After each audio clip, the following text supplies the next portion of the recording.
Good evening, everybody, and welcome to the Administration and Operations Committee meeting for November the 16th. We'll just, as far as attendance, the only person that is not here as far as council is Councillor Chambers. He will not be making it this evening. Councillor Gatward has joined us, so that's good.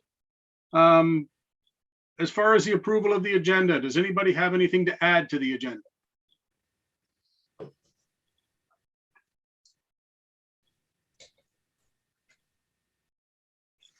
I'll take the silence as no. That being said, can I get approval for the agenda, please? Mayor Bailey, Councillor Howes, any questions? All in favor? Opposed? That is carried.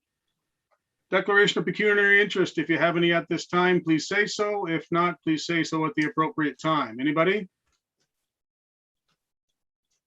Okay, thank you. As far as delegations and petitions, we don't have any this evening.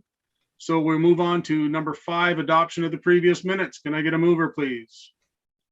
Councillor Wheat, Councillor Ferrier, any questions? All those in favor? Opposed? That is carried. Any business arising from those minutes? Seeing none, we will move on to number 7, consent items. We have several consent items this evening. We will go through the ones for approval first. 7.1, which is RPT-21-268. Can I get a mover to get it on the floor, please? Councillor Ferrier, Councillor Howes. Any questions on 7.1? I guess it's 7.1.1 actually. Any questions? Seeing none, all those in favor? Opposed? That is carried. We'll move on to 7.1.2, which is RPT-21-291, the winter fleet replenishment. Can I get a mover, please? Put it on the floor. Councillor Miller, Councillor Gatward. Any questions on this report? Councillor Miller. Thank you, Mr. Chair. I just want to commend the author of the report for thinking ahead. We all know the issues going on with the supply chain. So kudos to them for again, thinking ahead. Absolutely, and thank you for that. Any other questions, concerns on the report? Seeing none, all those in favor? Opposed? That is carried. We'll move on to 7.1.3, which is RPT-21-292, the water operation plan. Can I get a mover on the floor, please? Councillor Bell. Seconder, Councillor Coleman. Thank you. Any questions on this report? Councillor Bell. Yeah, thank you, Mr. Chair. It's not a question, it's a comment. I think it's a terrific report. I mean, it's just an amazing piece of work that gives you confidence that our water and wastewater infrastructure is in excellent hands and we know what we need to do going forward. So kudos to the environmental services team. Thank you for that. Any other questions on this report? Seeing none, all those in favor? Opposed? That is carried. On to 7.1.4, which is RPT-21-294. We've got a couple tenders here, engineering design, tender and contract administration. Mover to get it on the floor, please. Mayor Bailey. Second, Councillor Howes. Any questions on this report?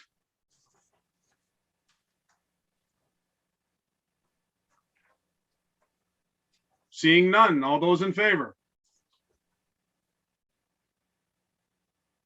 Opposed? That is carried. Move on to 7.1.5, which is RPT-21-311, municipal election, use of municipal resources. Can I get a mover to get it on the floor, please? Councillor Ferrier, Councillor McAlpine. Any questions on this report?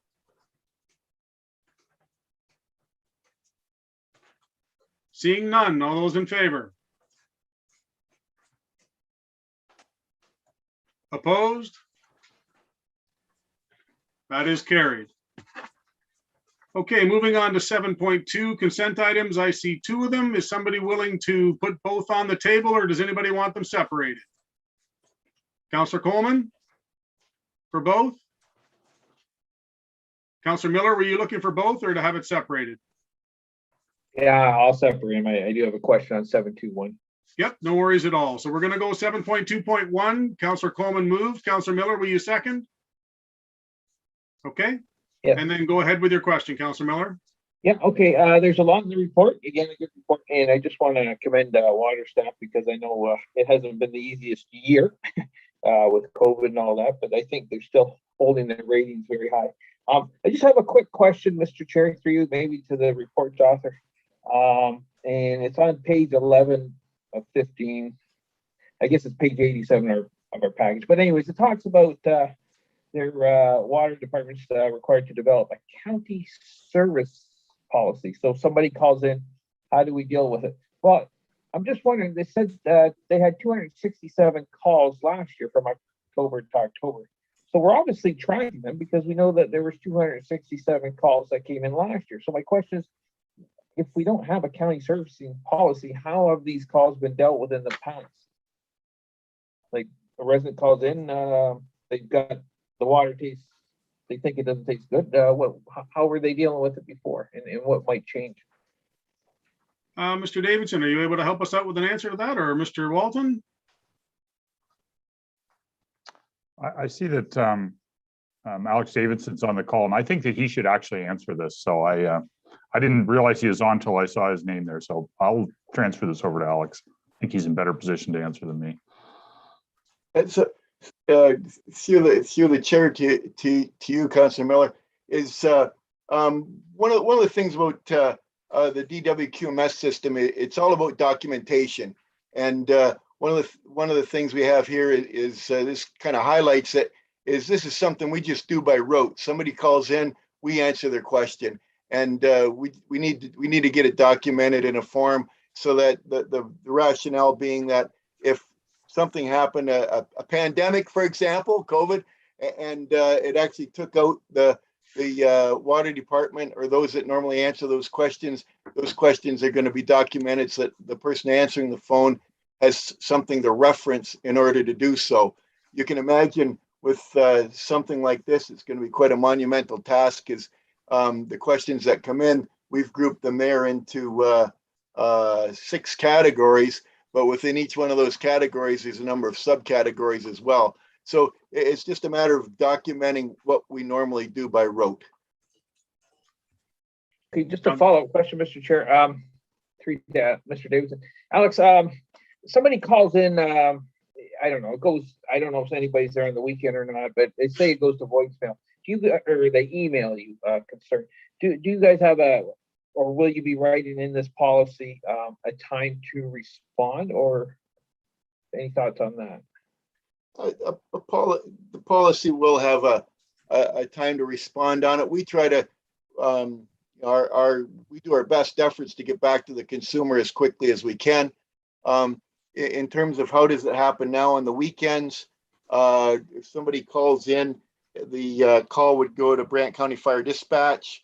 If it is something that needs immediate attention, that's dispatched to the operator and the duty operator, and the duty operator would return that person's call and then take whatever action is appropriate on that. If it's there's also that call can be branched off rather than being directed to the duty operator. There is a mailbox for the Environmental Services Division, and then that would be checked first thing Monday morning, or for if it came in on the weekend, or first thing the next morning. So the calls after hours are triaged at Brant County Fire Dispatch. Okay, thank you. Yeah, because I can imagine, like, some issues we deal with, somebody's garbage hasn't been picked up. You can put that off, but somebody doesn't have water, or it smells like sewage. It needs attention right away, and I think you guys got that. Sounds like you got it handled well. So I appreciate the answers. Thank you. Thank you for that. Any other questions on 7.2.1? Seeing none, all those in favor? Opposed? That is carried. 7.2.2 RPT-21-300 update on emergency management program. It's been on the floor. Councillor Coleman, can I get a seconder? Councillor Bell, any questions on that report? Seeing none, all those in favor? Opposed? That is carried. Moving on to staff reports, 8.1, which is RPT-21-313 is the Paramedic Services 2022 budget. Can I get a mover to get it on the floor, please? Mayor Bailey, Councillor Wheat. Cindy, I'm not sure, did you want to speak to this report? It's pretty straightforward. Is there anything you wanted to say? Good evening, Mr. Chair and members of council. I do have a high-level summary which I can provide, but you're right, it's pretty straightforward. So Mr. King is also here this evening to answer any questions that committee may have. Okay, well, let's see if there's any questions. Any questions on the report? Councillor Miller. Thank you, Mr. Chair, and not sitting on the ambulance or the paramedic service committee. Just, I wonder if maybe Cindy or Russell could speak to putting ambulances on the road. I thought the argument was made very well. Is there anything else we can do? Like, the only thing I can think of is pressure the hospital not to keep the paramedics hanging around there for too long. But I know way back when they talked about maybe automating some of the data entry that was going to help, or we had the offload nurse. Is there any discussions, any thoughts, anything else we could do besides adding an ambulance, helping to take off some of that pressure? Just like I say, I don't have the hindsight or the benefit of being on that committee, so anything they could share would be great. Cindy or Russ? Yeah, through the chair, I see Russ has popped on, and Russ is probably better able to answer that question. There are a number of initiatives underway, and I'll let Russ speak to that. Through you, Mr. Chair, thank you, Councillor Miller, for the question. Currently, our service is running at about a 98% capacity. We have been working with our general manager and our CAO of coming up with new initiatives. We are, yes, currently bogged down at the hospital with extensive offload delays, anywhere from 2 hours to the highest we have on record right now is 11.5 hours for one ambulance. What we get is a daily report from the hospital that when we get the daily report, we're at like a 25 or 35 or 45 bed deficit before the day starts. So our supervisors and our management team have been working around the clock trying to come up with new ideas, and we've met with the CAO and the general manager. Some of the initiatives that we're basically putting into place is lower acuity or not as severe calls that we can maybe divert to the Norfolk General Hospital. The hospital has had discussions with Woodstock, and the Woodstock Hospital is not interested in taking any of our lower acuity calls. I believe they have situations that they have to handle on their own. We have been receiving different funding sources from the provincial government dealing with our community paramedic program that keeps people at home longer rather than calling 911, our long-term care programs, and also the new one that was just announced is basically mental health and addiction, which we're currently working through to hopefully launch within the next 30 to 60 days. We have been putting on additional vehicles when we get a chance to. We have a dashboard right now that we can monitor our call volume down to the last minute. So what shows like a speedometer, like on your car, if we start the day with 10 vehicles and we drop down 654, when we get into critical situations like 0 ambulances or less than 2 in the entire County of Brant and City of Brantford, our supervisors head to the hospital to try to coordinate with the charge nurses to try to get our vehicles out there. But we are heavily relying on our neighbors right now for our call volume. We have, just yesterday, we had 6 Nations, Hamilton, Oxford, Waterloo, and Hamilton all doing calls in our community. It wasn't totally because of the fault of the offload delays at the hospital. It is our call volume that continually grows. And I believe Cindy did highlight that on our report. Okay, I appreciate that. Just, I want to say one thing there, Mr. Chair. It's, well, I think what we're talking about, some of these initiatives are short-term. Some are longer term, and I think we as a council can do things as well. in the long term. And one of them was you talked about hospital beds, and I know there's pressure from the administrator, I don't know what he's called, the guy in charge of the hospital system, trying to move people to long-term care. So it's interesting because I think working towards long-term care beds gets people out of the hospital, which helps our offload, which helps cut our ambulance costs. So I appreciate the information on maybe some of those, like I say, short and long-term initiatives, and maybe we as a council can work on some of those longer-term initiatives. So thank you for the answer. I appreciate it. You're welcome. Thank you for that. Councillor Gatward and then Councillor Ferrier. Thank you, Mr. Chairman, through you to Russ. Russ, you mentioned a mental health and addictions program that you're working on to help alleviate some of the pressure on the calls. Did I hear that right? I just wondered, and you're not quite ready to launch it yet, you said. How will that work? Through you, Mr. Chair, the new program to launch is, rather than bogging down the hospital with mental health and addiction patients, we would have basically a diversion criteria that we'd work with St. Leonard's and other organizations to take them off that to that destination. So the provincial government is coming up with many programs that we're basically on the cusp. Like, we were one of the first 5 services in all of Ontario to get the long-term care program. If we feel it's a benefit to the county of Brant or the city of Brantford, right, we do our best to investigate and apply for these new programs. But it will, at the end of the day, to simplify it, it would be more like a diversion and get them through the right program rather than just taking them to ER and then being discharged hours later. Thank you very much. You're welcome. Councillor Ferrier. Yeah, all I wanted to say was that we have to remember too, with the piece about population growth in the whole region, like, it's not just the county population growth or even the city, because we share ambulances with other areas and they share ambulances with us. This entire region's population is growing and growing and growing. And that also will always create, no matter how much efficiency we are able to find or partnerships we're able to do, the growth of just people in the whole region will create a higher demand and the need for more paramedics to meet those calls. When we're seeing, the city of Brantford, they did a huge boost in their police budget 2 years ago, and they're looking at hiring several firefighters this coming budget. And this is a service we run, and we hope to get the support from the city as well for this budget and for another 12-hour shift. So just to put that in perspective, that the region's growth, which is dictated internationally and provincially, is part of this as well. Absolutely. Thanks for that. And I don't think we're alone with the, if we want to call them the offload problems and the potential zero ambulance problems. So that's a very good shout out. Thank you. Any other questions? Councillor Bell.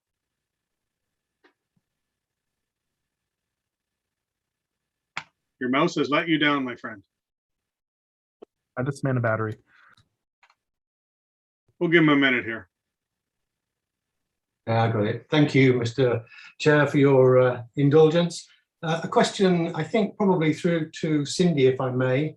I'm looking at page 216 of our report, which talks about how the proposed adjustment to budgets is distributed between the city and the county. Could you explain, for the benefit of the listeners, why when city pays 72.1%, we pay 27.9%, we nearly have exactly the same increment during the course of 2022. So there must be some other adjustments there. Yeah, through the chair. So the province pays about 50% of the budget, and then the remainder 50% is split between the county and the city. The percentage split is based on population under MPAC from the previous year, I think as of June 30th from the previous year. So that is where the differential in the percentages comes from for that 50%. And then from there, it was through our Treasury Department actually that calculated the specific increases and how that was applied as per what the net levy increase was to both municipalities. So, Mr. Chair, if I may, so help me again, Cindy. The net levy increase was $144,000, if I read this table correctly. 72.1% of 144 is not 77. It's 104. So is there another adjustment I'm missing somewhere?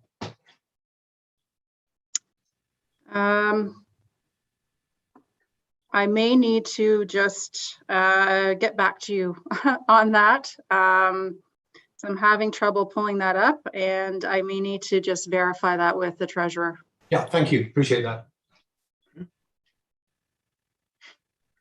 Any other questions? Okay, seeing none, all those in favor? Opposed? That is carried. Moving on to 8.2, which is RPT 21-305, the streetlight and the Royal Highland Estates. Can I get somebody, noting that there's 3 options there, can I get somebody to put it on the table with an option? Councillor Miller. Yeah, Mr. Chair, I'll move it with option 3. That was the one the report author said made the most sense, and I agreed. So I'm going to move it with option 3. Looking for a second. Okay, seconder for option 3, Mayor Bailey. Okay, any questions on that report, noting that we have a mover and a seconder for option 3 at this point in time? Adam, I'm not sure if you wanted to speak to it or just answer questions. Thank you, Mr. Chair. No, I don't have anything prepared, available to answer any questions. Okay, any questions for Adam on this report? Councillor Miller. Just a comment, because in the report itself, Adam referenced a letter writer with some complaints. But just to be clear, she isn't the only one. She is representing a bunch of residents, and they've been making complaints for years. So I'm glad this come forward. I hope it's passed, because I think it's a fair option, a fair approach, and I think it'll get them to where they have been looking to get to for years and years. Yep, good call. Any other questions, comments on the report? Okay, seeing none, again, we have a mover and a seconder for option 3. So I'm going to call the question for option 3. All those in favor? Opposed? Option 3 is carried. Thank you. Moving on to 8.3, which is RPT 21-309, the 2022 fees and charges. Get somebody to move it onto the floor, please. Councillor Coleman, Councillor Howes. Heather, I'm not sure if you wanted to speak to this or just answer any questions if need be. The chair, I'm just here for questions. Thanks. Perfect. Any questions for Heather on the report? Councillor Miller. Thank you, Mr. Chair. I need to ramble a little bit first, but I think before I get to my question, but I'm just looking at the fee increases. Some are based on historical existing rates, so you don't touch those or whatever. Some are based on cost recovery. Some are based, it looks like, on what maybe other municipalities are charging, so we have to be competitive with that. And then there's others that don't seem to, they're fees that are set, but they don't quite cover all the costs. And those are the ones I kind of want to touch on. And a lot of them, they don't seem to have touched or risen much, if at all. And my question is, how do you get to those ones? How do you say, okay, this one was 400 last year, it's going to be 400 again this year? And I'm asking that in light of inflation. On page 197, or sorry, 197, talks about the water meters. And there's you got a little box on the far right that says the industry is predicting a 10% increase because of inflation. And we look at the dairy industry, they're asking for an 8.4%, which I think inflation probably is running somewhere in the 8 to 10% range. So my question, I guess, Mr. Chair, and again, along about way is why some of these fees barely even move when we see inflation rising at 8 to 10%. Heather? Through you, Mr. Chair. I think a number of reasons, like each of the general managers and the directors all look at their fees individually and compare them, like you say, with other municipalities, and also try to determine what the market can bear as to cost, and if there is any, there shouldn't be necessarily any subsidy from the tax base, but to kind of look and see over the year as to what the cost should recover. Some of them do get adjusted, not every year, but like every 3 or 4 years. Councilor Miller? Okay, we'll go with that. I'm just, Mr. Chair, I'm looking at our budget binder, and I'm just wondering when that big inflation bite is going to get us in the behind. And I almost would like to get out in front of it. That's what I'm getting at. But I'll leave it till deliberations. Thank you. Councilor Faria? My question was actually answered by Heather during her response to Councilor Miller. So thank you. 2 for 1. Perfect. Any other questions?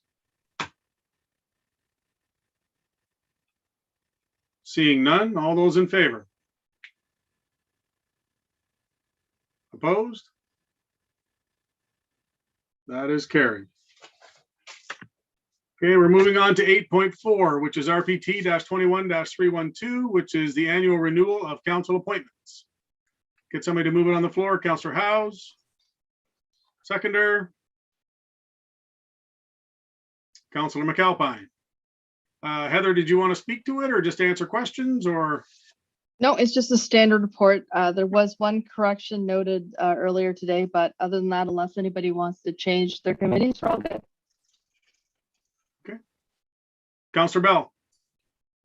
Just through you, Mr. Chair, just one correction, Heather, you may have picked it up. It was the Brant condominium authorities. I'm doing that now rather than Mark.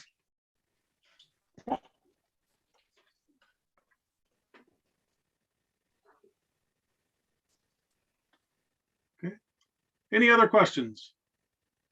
Councilor Gatward, and then Councilor McAlpine. Thank you, Mr. Chairman.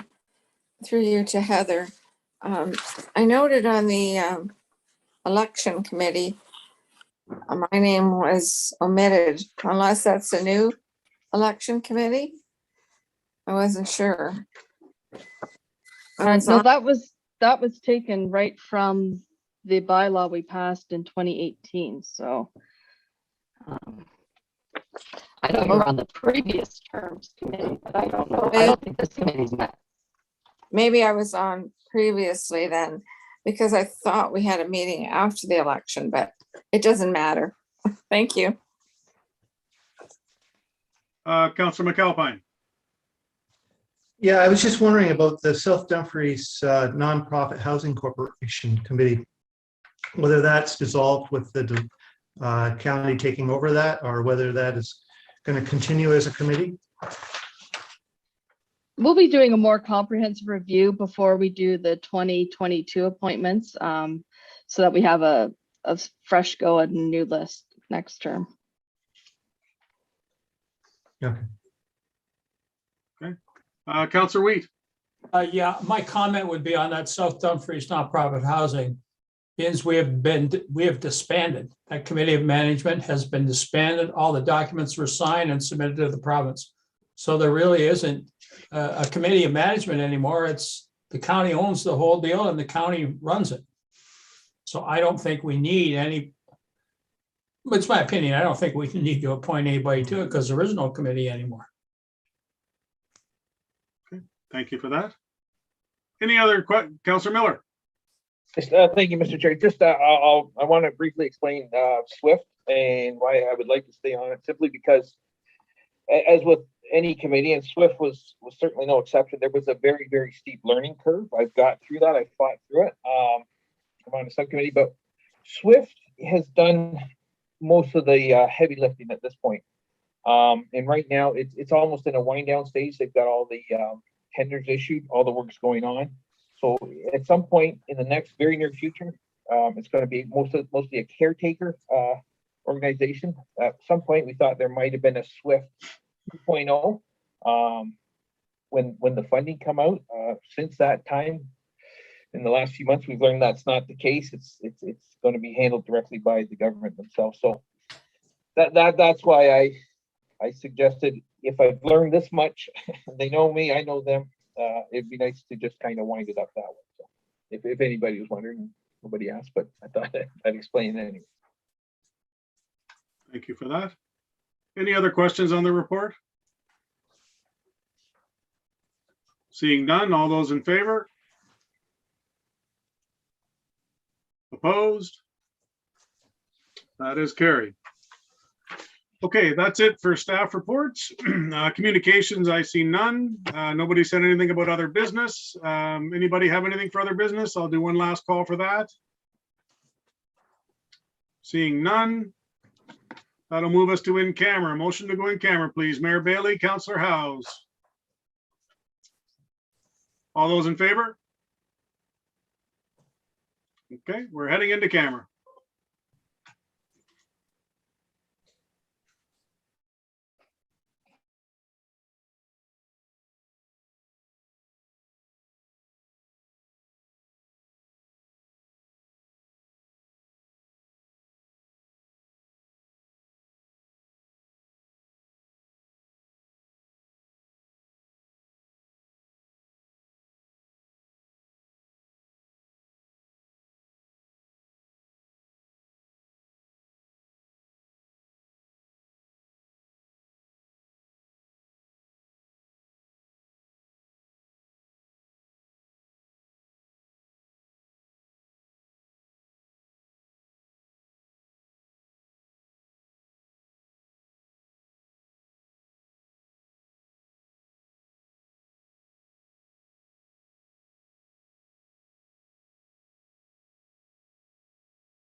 Okay, what do we got here? 1, 2, 3, 4, 5, 6. Oop.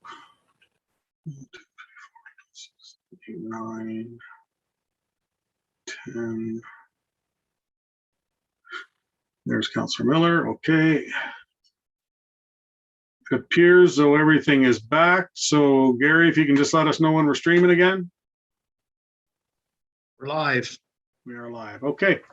Thanks very much. We are back in live session again. I don't see any other items on the agenda. With that, our next meeting is December, what would it be here? 25th. The 20, I think we'll take that day off. I guess it'll be, well, it appears it'll be the 14th or 21st, I guess the 14th of December. And with that, again, I thank council for all their discussions this evening and motion to adjourn. Mayor Bay.